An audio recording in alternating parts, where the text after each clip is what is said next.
Министрлик кабинети ишкерлик субъектилерди текшерүүгө убактылуу тыюу салууну караган токтом долбоорун коомдук талкууга чыгарды. Ага ылайык мораторий ушул жылдын 31-декабрына чейин ишкерлерди текшергенге болбойт. Документ президенттин жарлыгын ишке ашыруу максатында иштелип чыкты. Аткаруу бийлиги муну ишкерлерге карата административдик кысымды азайтып, бизнес үчүн өлкөдө жагымдуу шарт түзүүнү көздөйт.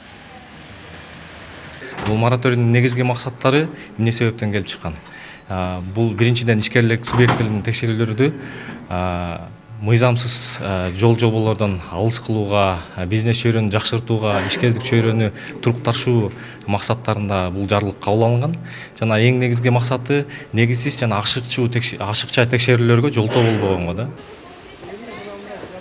Адистер ишкерлер менен мамлекеттин ортосунда ачыктык болушу кажет. Мораторий чында бизнеске жардам берип, мыйзам бузган учурда жоопкерчиликтен бошотулбашы кажет деп эсептешет. Ошол эле учурда чечим кагаз жүзүндө калып калбай, иш түрүндө натыйжалуу аткарылышы зарыл. Биз канчалык реформаларды жасабасак, мына салык реформасы деп атабыз, жеткиликтүү кредиттер, каржылоо булактары, ошол эле жанакы жол жоболорду жөнөкөйлөтүү, ошолордун баары эгерде жеке менчиктин коопсуздугу камсыздалбаса иштебейт.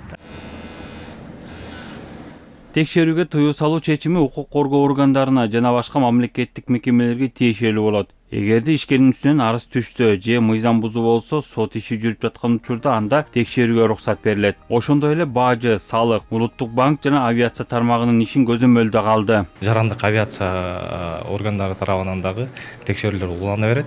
Эң негизгиси бул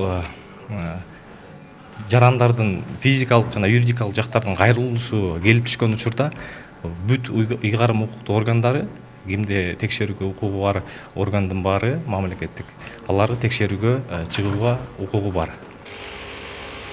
Талкуу учурунда жарандар же ишкерлер токтомго карата сунуш бере алышат, коомчулуктун пикирин эске алып, толуктоолорду киргизүү менен документ кабыл алынат.